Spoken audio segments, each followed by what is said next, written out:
Hi guys, രാവിലെ കൂറിയൊക്കെ തൊട്ട് പോകുന്ന വെച്ചാൽ നമുക്ക് ചെറിയൊരു പരിപാടിയുണ്ട്. നമ്മുടെ രമണിയുടെ പെണ്ണ് കാണില്ല, രമണി പെണ്ണ് കാണുന്ന ആൾ വരും. എൻ്റെ കൂടെ വേറെ ആളും കൊണ്ട്. ഇത് ആകാശ്, ഞങ്ങളുടെ കുടുംബത്തിലെ ഏറ്റവും ഇളയ കസിൻ, അതായത് ഇളയ കൊച്ചുമോൻ.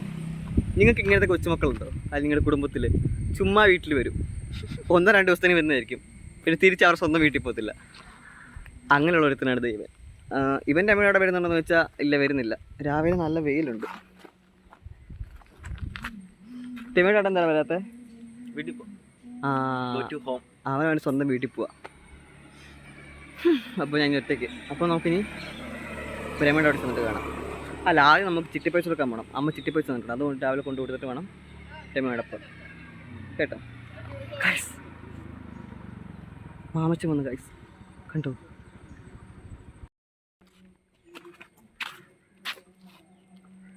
അച്ഛൻ്റെ ബൈക്കും കൊണ്ടാണ് പോകുന്നത്. ബൈക്കാണ് ഡിയോന്ന് ഇഷ്ടം? എനിക്കോ? ഡിയോ. പക്ഷെ ഡിയോയും കൊണ്ട് പോയാൽ പോകുന്നതൊക്കെ നമ്മൾ കിടക്കേണ്ടി വരും. അപ്പോൾ നമുക്ക് ബൈക്കിൽ പോവാം. ഹേ ഗൈസ്, നമ്മളിപ്പോൾ കോഴഞ്ചേരി എത്തിയിട്ടുണ്ട്. ആകാശിനെ കൊഞ്ച് സ്റ്റാൻഡ് വിടാൻ വന്നു. പോകുമ്പോൾ ആകാശം എന്താ പറയാനുള്ളത്? ഒന്നുമില്ല. അടുത്താഴ്ച വരുമല്ലോ. പോയിട്ട് അടുത്ത ആഴ്ച വരും. പോയിട്ട് ഈ ഇസ്റ്ററിങ് നടക്കുന്ന കലാപരിപാടിയാണ്. പോവും തിരിച്ചവർ വരും, പോവും തിരിച്ചു. അതുകൊണ്ട് വലിയ കുഴപ്പമൊന്നുമില്ല. ബൈ. നമ്മൾ രമണ വീട്ടിലെത്തിയിട്ടുണ്ട്. അവർ പോയോ എന്നൊന്നും അറിയത്തില്ല. പക്ഷെ ഇവിടെ ആരും കാണുന്നില്ല. നമുക്ക് എന്തായാലും വീട്ടിൽ പോയി നോക്കാം. ഹായ് ഗൈസ്, രമയുടെ വീട്ടിലെത്തിയിട്ടുണ്ട്. അവിടെ ആരെങ്കിലും ഉണ്ടോ എന്ന് എനിക്കറിയില്ല. ആർക്കും കാര്യം പറയുന്നുണ്ട്. നമുക്ക് നോക്കാം ആരെങ്കിലും ഉണ്ടോന്ന്. ഹായ് ഗൈസ്, ഇവിടെ കാണിച്ചു തരും. രമണി ആണ്, ഞാൻ വന്നത്. രമണി ഒന്ന് പെണ്ണ് കാണാൻ വരുമ്പോൾ എന്തുവാ? നല്ല ടെൻഷനുണ്ട്. പാവത്തിന് പാവം, നല്ല ടെൻഷനാണ്. ഇനി ഒരാളെ വരാണ്ട്. മുസ്കാൻ വരുന്നുണ്ട്. മുസ്കാൻ ഉച്ചയാക്കാൻ പോരും. അപ്പോൾ മുസ്കാനെ കാണിച്ചു തരാം. കല്യാണം കഴിക്കാൻ പോകുന്നുണ്ട്.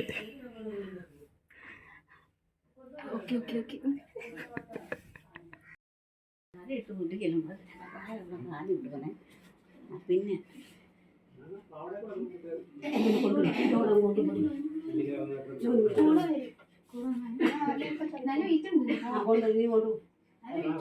കുഴപ്പമില്ല, തട്ടാതെ പോയാൽ മതി, ആടാതെ പോയാൽ മതി. എങ്ങനെയുണ്ടെന്ന് ഫസ്റ്റ് പെണ്ണുങ്ങളുടെ എക്സ്പീരിയൻസ് പറയും. ടെൻഷൻ ഉണ്ടായിരുന്നു, ബട്ട് നമ്മൾ നേരത്തെ സംസാരിച്ചാൽ വലിയ പ്രശ്നങ്ങളൊന്നും ആദ്യമായിട്ട് കാണുന്ന ഒരു ഇല്ലേ? നമുക്ക് വിശദമായിട്ട് സംസാരിക്കാം അകത്ത് പോയിട്ട്.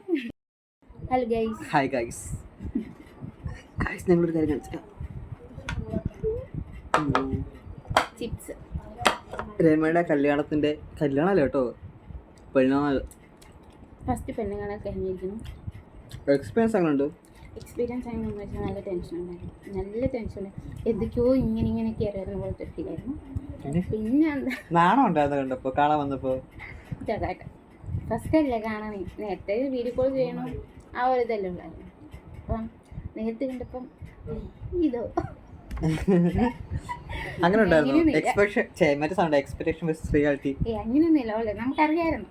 അതുകൊണ്ട് പിന്നെ വലിയ കുഴപ്പങ്ങളൊന്നും ഇല്ലായിരുന്നു. പിന്നെ പിന്നെന്താ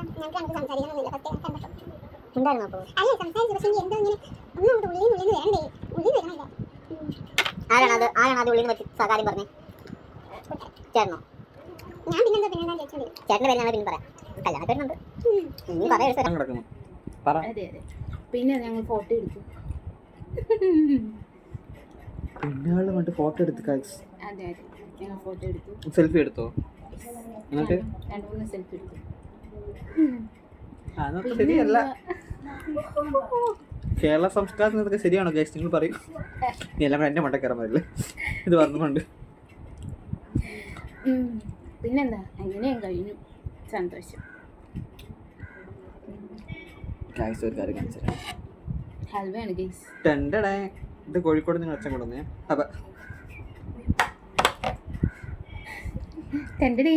നെക്സ്റ്റ് കേക്ക് അവരെല്ലാം കഴിച്ചായിരുന്നു ഗൈസ്. രമണി ചരിഞ്ഞ് അവള് പെണ്ണ് പെണ്ണ് കണ്ടിട്ട് ആ ക്ഷീണത്തിൽ അവള് കിടന്നു തുടങ്ങി ചരിഞ്ഞ് ഗൈസ്. നമ്മൾ രമയുടെ വീട്ടിൽ വരുമ്പോൾ നമ്മൾ എപ്പോഴും ചെയ്യുന്ന മെയിൻ ഒരു കാര്യം എന്താണ്? തീറ്റിയല്ല ഗൈസ്, തീറ്റിയാണ് ഫസ്റ്റ് മെയിൻ. അത് നമുക്ക് ദൈവവചനങ്ങളുണ്ട് ഒരു സാധനം, വിശ്വാസം കൊണ്ടൊന്നല്ല, പക്ഷെ എടുത്തു നോക്കുമ്പോൾ നല്ലൊരു എന്തുവാ ഒരു പോസിറ്റീവ് സാധനം. അപ്പം നമുക്ക് തുറന്നു നോക്കാം.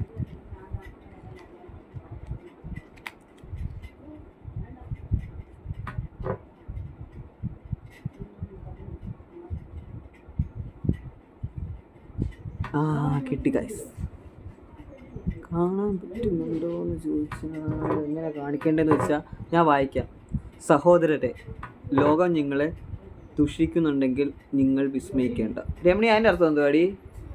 അതിൻ്റെ അർത്ഥം എന്തുവാ? സഹോദരരെ, ലോകം നിങ്ങളെ ദുഷിക്കുന്നുണ്ടെങ്കിൽ നിങ്ങൾ വിസ്മയിക്കേണ്ട എന്ന് വെച്ചാ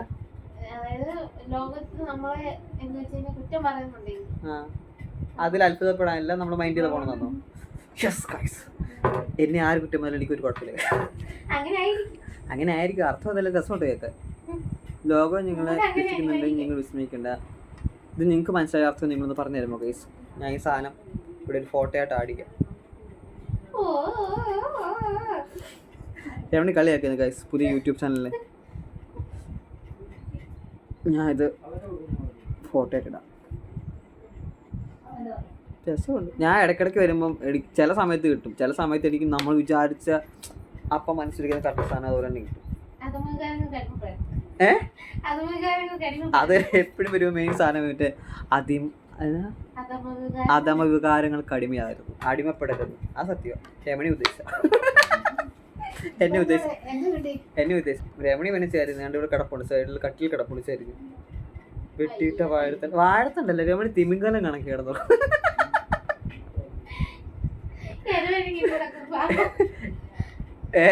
ശരി, ഏറെ കഴിഞ്ഞാൽ പലമ്പാമ്പിന്റെ കൂട്ട് അവള് ചേരുന്നു.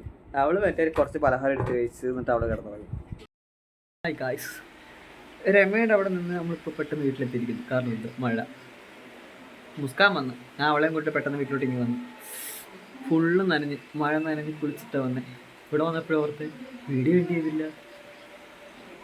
എല്ലാ തവണത്തെയും പോലെ ഞങ്ങൾക്ക് തവണയും പറയുന്നു, വീഡിയോ ഇഷ്ടപ്പെട്ടെങ്കിൽ ലൈക്ക് ചെയ്യുക, ഷെയർ ചെയ്യുക, സബ്സ്ക്രൈബ് ചെയ്യുക. ഒന്ന് സബ്സ്ക്രൈബ് ചെയ്യുക, പറ്റി നമുക്ക് നഷ്ടമൊന്നുമില്ലല്ലോ. അപ്പോൾ നമുക്ക് അടുത്ത വീഡിയോ ആയിട്ട് നമുക്ക് നാളെ കാണാം. എനിക്കറിയാം ആഴ്ച മൊത്തം വീഡിയോകൾ വരാൻ ചാൻസ് ഉണ്ട് എൻ്റെ സ്വഭാവം വെച്ചിട്ട്. അപ്പോൾ ബൈ ഫ്രണ്ട്സ്, ബൈ.